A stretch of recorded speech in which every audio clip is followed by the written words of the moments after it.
Hi friends, இன்றைக்கி நம்ம வீடியோவில் பார்க்க போகிறது ஒவ்வொரு குடும்பத்தில் ஒரு குடும்ப பெண்கள் சந்திக்கும் பிரச்சனைகள் என்ன, அந்த சந்திக்கக்கூடிய பிரச்சனைகளுக்கு அவருடைய அன்னை அம்மா அதற்கான தீர்வு எப்படி சொல்கிறாங்க, அந்த தீர்வின் மூலமாக அந்த குடும்பத்தில் எவ்வாறு மகிழ்ச்சி பிறக்கும் அப்படிங்கிறத பற்றி தான் இந்த வீடியோவில் பார்க்க போகிறோம். ஒரு பெண் திருமணமாகி ஒரு கணவர் வீட்டுக்கு போகிறாங்க. அங்கே அவங்களுக்கு அவங்களுடைய பார்வை இல்லை, எப்படி அந்த குடும்ப பெண்ணோட பார்வையில் ஒரு சில விஷயங்கள் அவங்க புதுசாக கற்றுக்கிற மாதிரி இருக்கும். ஸோ அதெல்லாம் அவங்க சந்திக்கக்கூடிய பிரச்சனைகள். அவங்க மனசுக்குள்ளே போட்டு ஒவ்வொரு பிரச்சனையாக ஒன்று ஒன்றா ஏற்றிக்குவாங்க. இது பிரச்சனைன்னு சொல்ல முடியாது. அவங்களோட பார்வைக்கு அவங்க ஃபேஸ் பண்ணக்கூடிய விதங்களில் அது முதல் அனுபவமாக இருக்கலாம். ஸோ அந்த ஸ்டார்டிங்கில் அவங்கள அப்டேட் பண்ணுறதுக்கு நிறைய பிரச்சனைகளை சந்திக்க வேண்டியிருக்கும். ஒரு மாமனார்கிட்ட, ஒரு மாமியார்கிட்ட, ஒரு அண்ணிக்கிட்ட, அவங்க வீட்டுக்காரரோட சம்மந்தப்பட்ட உறவு முறைகள்கிட்ட, இப்படி ஒவ்வொருத்தங்கள்ட்டையும் எப்படி பேசணும், எப்படி பழகணும் அப்படிங்கிற அந்த வரைமுறைகள்லாம் அப்சர்வ் பண்ணுறதுக்கு அவங்களுக்கு சில மாதங்கள் ஆகலாம். ஏன் இன்னும் சொல்லப்போனால் சில வருடங்கள் கூட ஆகலாம். அதுக்குள்ளே அவங்க மன அழுத்தத்துக்கு ஆளாயிடுவாங்க. ஸோ இதை எப்படி ஹேண்டில் பண்ணணும், இதை எப்படி சால்வ் பண்ணி அவங்க மகிழ்ச்சிகரமாக இருக்கலாம். சப்போஸ் அந்த பிரச்சனைகள்லாம் அவங்க அம்மாக்கிட்ட கொண்டு வந்தால் அவங்க அம்மா எப்படி இதை ஒழுங்குபடுத்தணும், எப்படி அவங்களுக்கு புரிய வைக்கணும் அப்படிங்கிற பற்றி தான் இந்த வீடியோவில். ஸோ அவங்க ஒரு நாள் அவங்க ஹஸ்பண்ட் வீட்டில் ஏகப்பட்ட பிரச்சனைகளை தாண்டிக்கிட்டு மன அழுத்தத்தோடு அவங்க அம்மா வீட்டுக்கு வர்றாங்க. அம்மா எப்படிமா இருக்கீங்க அப்படின்னு கேட்கல அவங்க அம்மா அந்த பொண்ணு ஒரே அழுகுறாங்க. அம்மா நான் இங்கேயே இருந்திருக்கலாமா, என்னை ஏமா கல்யாணம் பண்ணி கொடுத்தீங்க அப்படின்னு ரொம்ப வெக்ஸாகி பேசுகிறாங்க.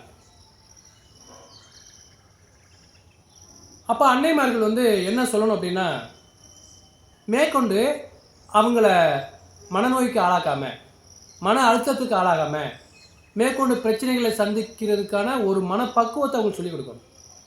அதை விட்டு எரிகிற தீயில மேற்கொண்டு எண்ணெயை ஊற்றுனா என்ன ஆகும், மேற்கொண்டு எரிஞ்சு ஒன்றுமில்லாமல் போயிடும்.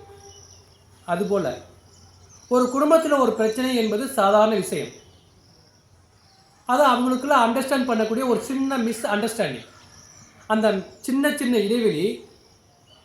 ஏன்னா இன்றைக்கி சோசியல் மீடியா எல்லாமே அப்படித்தான் சித்தரிக்குது. மாமியார் மருமகள், மாமனார் மருமகள், அப்படி உறவு முறைகளில் சித்தரித்து காமிச்சு அவங்க மனசில் ஒரு அந்த எண்ணங்களை உருவாக்க வச்சிருது. அதை தப்புன்னு சொல்ல வரல, நம்ம எடுத்துக்கிற விதங்களை பொறுத்து இருக்குது. அப்போ என்ன பண்ணணும் அப்படின்னா, அந்த மாதிரி பொண்ணு அழுதுகிட்டு வீட்டுக்கு வர்றாங்கன்னா அவங்க அதுக்கான சொல்யூஷனை அவங்க அனுபவத்தில் அவங்க கற்றுக்கிட்ட பாடங்களை அந்த பொண்ணுக்கு சொல்லி புரிய வைக்கணும். ஸோ அப்படித்தான் இந்த தாயும் பண்ணுறாங்க. எப்படின்னு பார்க்கலாமா? சரி வாமா, அழியாதம்மா, குடும்பம்னா எல்லாம் இருக்கத்தான் செய்யும். ஒரு வீடுன்னு இருந்தால் வாசப்படி இருக்கத்தான் செய்யும், ஒரு வெற்றின்னு இருந்தால் ஒரு தோல்வி இருக்கத்தான் செய்யும், எல்லாம் சகஜம்.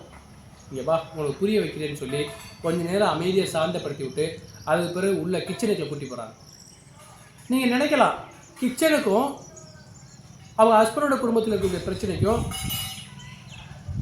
எப்படி ஒரு தொடர்பு வரும்? கண்டிப்பாக ஒரு தொடர்பு இருக்குது. அப்போ அந்த அம்மா என்ன பண்ணுறாங்க, அந்த பொண்ணு கையில் கொடுத்து 3 பாத்திரத்துலையும் ஒரே விதமான 1 லிட்டர் தண்ணி 3 அடுப்பில் வச்சு பற்ற வைக்கிறாங்க. தண்ணி கொதிக்குது. அந்த கொதிக்கிறதுல ஒரு பாத்திரத்தில் 5-6 கேரட் கிழங்கு போடுறாங்க. இன்னொரு பாத்திரத்தில் முட்டையை போடுறாங்க. இன்னொரு பாத்திரத்தில் டீத்தூள் இருக்குல்ல, டீத்தூள் இஞ்சி எல்லாம் நச்சு போட்டு அதில் கொதிக்க வைக்கிறாங்க. ஸோ 3 பாத்திரமும் நல்லா கொதிக்குது. எப்படி நல்லா கொதிக்குது. சில நேரங்கள் ஆன பிறகு சிலிண்டர் 3ஐயும் ஆஃப் பண்ணியாச்சு. தண்ணி கொதித்த தண்ணி அமர்ந்துருச்சு. இப்போ அவங்க அம்மா என்ன சொல்கிறாங்க, அம்மா அந்த 3 பாத்திரத்தை எடுத்து வை அப்படிங்கிறாங்க. அம்மா நான் என் குடும்பத்தில் பிரச்சனைன்னு அலறிக்கிட்டு வர்றேன், நீ இங்கே என்னடான்னா என்னை கொண்டாந்து அடுப்படியில் விட்டுருக்கியே, இது என்னம்மா நியாயம்? ஏன் இப்படி பண்ணுற? அங்கே தான் எனக்கு தலைவலி பிரச்சனைனா இங்கே வந்தால் நீ ஏமா இப்படி பண்ணுற அப்படின்னு கேட்கல. இருடி ராசாத்தி, ஏன் இப்படி பண்ணுற, ஏன் பதற, இந்த அவசர புத்தி தான் உன் வாழ்க்கையே இப்படி சீரழிக்க போகுது அப்படின்னு சொல்லி மகளை சமாதானப்படுத்தி கொஞ்சம் அந்த பாத்திரம்லாம் இறக்கி வைக்க சொல்கிறாங்க. இறக்கி வச்சு அதில் நம்ம போட்டிருக்கோம்ல, ஃபஸ்ட்டு பாத்திரத்தில் கேரட்டும், 2வது பாத்திரத்தில் முட்டையும், 3வது பாத்திரத்தில் டீத்தூள் போட்டிருக்கோம்ல, அதை இறக்கி வச்ச பிறகு அதில் உள்ள பொருளை எடுக்க சொல்கிறாங்க. ஸோ அந்த ஃபஸ்ட்டு பாத்திரத்தில் உள்ள கேரட்டை வெளியில் எடுக்கிறாங்க, எடுத்து இன்னொரு பாத்திரத்தில் வைக்கிறாங்க. 2வது பாத்திரத்தில் போட்டோம்ல முட்டை, அதை எடுத்து இன்னொரு பாத்திரத்தில் வைக்கிறாங்க. 3வதாக போட்டோம்ல டீத்தூள், அதை இறக்கி இன்னொரு இதில் வடிகட்டி இறக்கி வைக்கிறாங்க.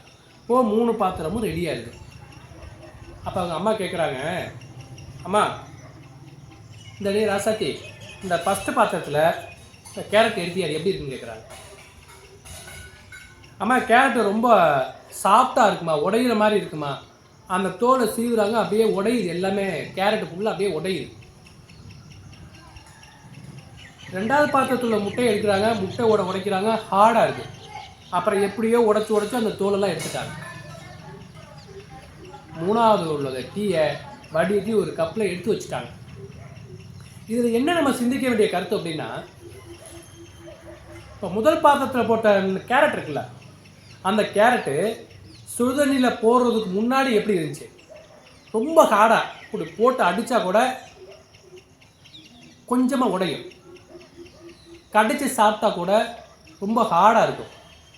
ஆனால் சுடுதண்ணியில் போட்ட பிறகு அதை எடுத்து வெளியில் வச்ச பிறகு கேரட்டை அப்படியே கையில் தொட்டோம்னா அப்படியே மசியும், எவ்வளவு சாஃப்டாகிடுச்சு. இது போலங்க வாழ்க்கையும், இது போலத்தான் கோபமும், இது போலத்தான் வார்த்தையும். இப்போ 2வதாக பாருங்களே, முட்டை எடுத்து வச்சோம்ல, தண்ணியில் போடுறதுக்கு முன்னாடி எப்படி இருந்துச்சு, முட்டை அப்படியே திரவமாக இருக்கும், லைட்டாக அப்படி பட்டா கூட உடஞ்சி போயிடும். ஆனால் இப்போ தண்ணியில் போட்ட பிறகு என்னாச்சு, ரொம்ப ஹார்டாகிடுச்சு. இவ்வளோதாங்க வாழ்க்கை. இப்போ கேரட்டு தண்ணியில் போடுறதுக்கு முன்னாடி எப்படி இருந்துச்சு, தண்ணியில் போட்ட பிறகு எப்படி இருந்துச்சு, ஹார்டாக இருந்துச்சு, இப்போ சாஃப்டாக இருக்குது. முட்டை தண்ணியில் போடுறதுக்கு முன்னாடி திரவ பொருளாக லைட்டாக இருந்தது, வெளில எடுத்த பிறகு ஹார்டாகிடுச்சு. இவ்வளோதான் வாழ்க்கை. புரியுதா உங்களுக்கு? இது போலத்தான் ஒவ்வொரு இடத்துலையும் கோபங்களும் பிரச்சனைகளும் அவங்க எடுத்துக்கக்கூடிய விதத்தில் தான் இருக்குது. அவங்க எப்படி அப்சர்வ் பண்ணுறாங்க, அவங்க எப்படி அனலைஸ் பண்ணுறாங்க, எப்படி திங்க் பண்ணுறாங்க, அந்த சிச்சுவேஷனை எப்படி ஹேண்டில் பண்ணுறாங்க, இதை பொறுத்து தான் நமது வாழ்க்கையும் அமையும். அதுக்கப்புறம் இந்த டீ எடுத்து குடிமான்னு சொல்லி டீயை கொடுக்குறாங்க. டீயோட மனமும் வேறு, அதோட லெவலே வேறு. அதுக்கு முன்னாடி தண்ணியில் போடுறதுக்கு முன்னாடி டீத்தூளை வாய்க்கில் போட்டால் எப்படி இருக்கும், ஒன்றுமே பண்ண முடியாது, கசக்கம், மாமிட்டு தான் வரும். ஆனால் இப்போ ஒரு சுவையான ஒரு டீ கிடைக்கிறோம், சந்தோஷமாக குடிக்கிறாங்க. இப்போ அந்த பொண்ணுக்கு அம்மா பேசிக்கிட்டு இருக்கையில் ஒரு தைரியம் வந்துருச்சு, ஒரு பக்குவம் வந்துருச்சு, பிரச்சனைகள்லாம் எப்படி ஹேண்டில் பண்ணணுங்கிற ஒரு பொறுமை கிடைச்சிருச்சு, ஒரு வழிமுறைகள் கிடைச்சிருச்சு. வீட்டில் யார் என்ன சொன்னாலும் பரவாயில்ல, அதாவது இந்த கேரட் முட்டை டீத்தூளை போல் எது எப்படி நடந்தாலும் சரி அவங்க எடுத்துக்கிற விதத்திலங்க தான் இருக்குது அப்படின்னு மனசில் ஒரு தைரியத்தோட வேகமாக டீயை குடித்த சோலில் எந்திரிக்கிறாங்க. அம்மா பாய் பாய், நான் போயிட்டு வரேன் அப்படின்ட்டு சந்தோஷமாக கதவை திறந்துட்டு வேகமாக போகிறாங்க. ஹாப்பியாக இருக்குது. ஸோ இதுதான் ஒவ்வொரு குடும்பத்தில் உள்ள பெண்களுக்கும் அவங்களுடைய அன்னையார் சொல்லக்கூடிய ஒரு அறிவுரைகளாக இருந்தால் இன்னும் அவர்களுடைய குடும்பமும் சிறப்பாக இருக்கும் என்பது யாராலும் மறுக்க முடியாது. இது வரைக்கும் நம்ம சேனலை சப்ஸ்கிரைப் பண்ணாமல் இருந்தீங்கன்னா சப்ஸ்கிரைப் பண்ணிடுங்க. நன்றி.